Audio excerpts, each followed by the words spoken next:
साथियों सबसे पहला सवाल तो यही बनकर आया कि अमेरिका ने जिस तरह से ईरान पर हमला किया, पॉसिबल कैसे हुआ? ये पॉसिबल कैसे हुआ से मतलब कहां से फाइटर जेट्स उड़े थे, कहां जाकर के हमला किया? हमको लोकेशन तो बताई जा रही है कि यहां पर हमला हुआ, लेकिन हमला करने के लिए फाइटर जेट्स ने क्या इजराइल से उड़ान भरी थी, या फिर एयरक्राफ्ट कैरियर्स जो स्ट्रेट ऑफ हॉर्मुज में हो, या फिर पर्शियन गल्फ में हो, अरेबियन सी में हो, यहां से उड़कर हमला करने गए थे, या फिर पाकिस्तान में से हमला करने गए थे? हुआ क्या था? हुआ यह था कि आज अमेरिका के फाइटर जेट्स सुबह अल सुबह उड़े थे अमेरिका से ही, और अमेरिका से उड़ते हुए अब आप देखने वाली बात यह है, कहा जा रहा है कि लगभग 37 घंटे का पूरा की पूरा ट्रेवल प्लान था इन लोगों का। खैर जो भी है, लेकिन चर्चा आप दूरी से नाप सकते हैं। मध्य में अमेरिका के अंदर से ये उड़ते हैं, यहां से उड़ करके इस अटलांटिक सी को क्रॉस करते हैं। पूरा पूरा अटलांटिक सी क्रॉस होता है। अटलांटिक सी के क्रॉस होने के बाद में जिब्राल्टर स्ट्रेट को क्रॉस करते हुए मेडिटेरेनियन सी को क्रॉस करते हैं। समुद्र ही समुद्र के ऊपर ये वाले फाइटर जेट्स चलते जा रहे हैं। और फिर यहां पर, क्योंकि देखिए ये दूरियां काफी ज्यादा दूरियां कंसीडर की जाती हैं, यहां से यहां तक पहुंचने में जनरल जो फ्लाइट्स होती हैं उनको कम से कम 15 से 20 घंटे का समय लगता है।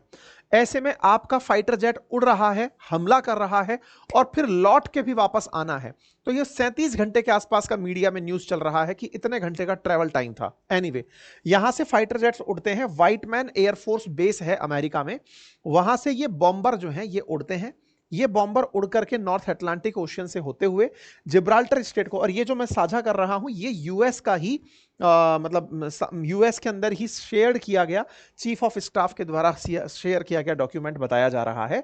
इसमें नॉर्थ अटलांटिक सी के बाद में जिब्राल्टर स्टेट, फिर मेडिटेरेनियन सी, फिर इजराइल के ऊपर से होते हुए जॉर्डन को क्रॉस करते हुए इराक के ऊपर से जाकर ईरान पर गोले गिराए।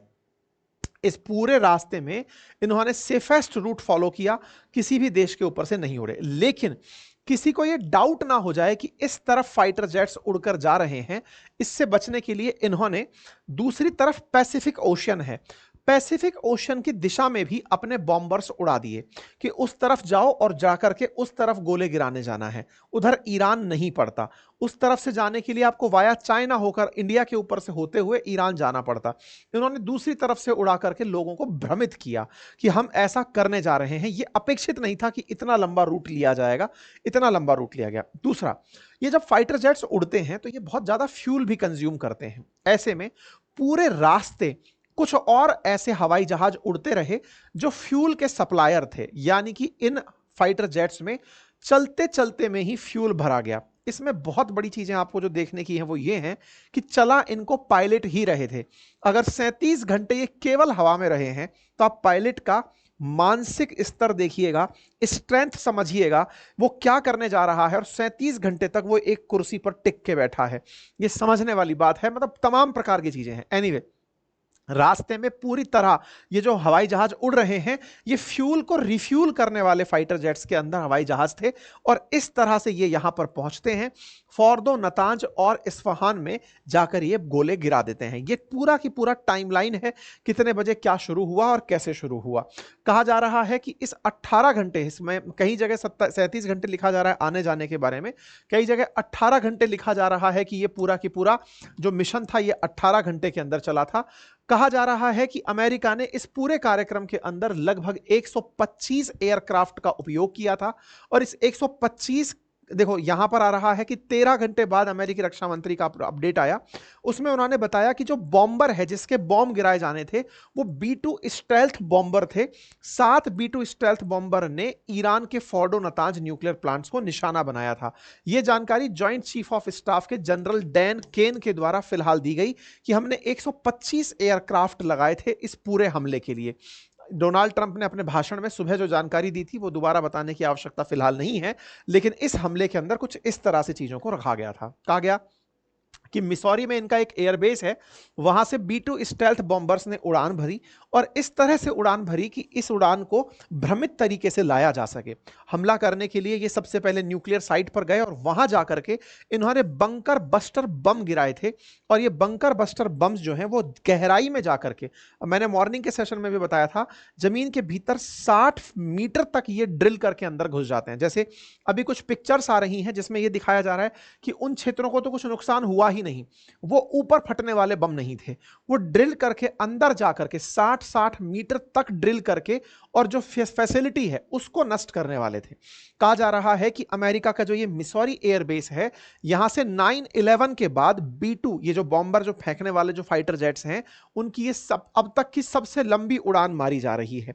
कहा जा रहा है कि अमेरिकी हमलों में 14 बंकर बस्टर बम चलाए गए, 2 दर्जन से ज्यादा टॉम हॉक मिसाइलें चलाई गई, लगभग आधा घंटे तक अमेरिकी फाइटर जेट्स ईरान के वायु क्षेत्र में रहे। ईरान का डिफेंस पता ही नहीं लगा पाया। क्यों नहीं लगा पाया? क्योंकि इन बॉम्बर्स में स्टेल्थ टेक्नोलॉजी है, आप इन्हें रडार से पकड़ नहीं सकते।